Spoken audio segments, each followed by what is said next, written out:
What's the meaning of conjectural?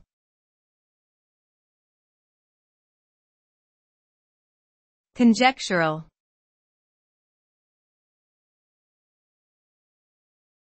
Conjectural.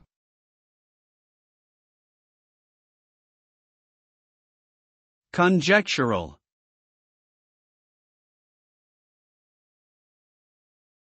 Conjectural.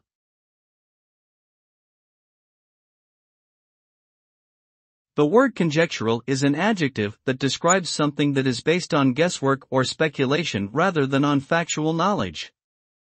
It implies that the subject in question is uncertain or hypothetical, and that there is a lack of concrete evidence to support any definitive conclusion.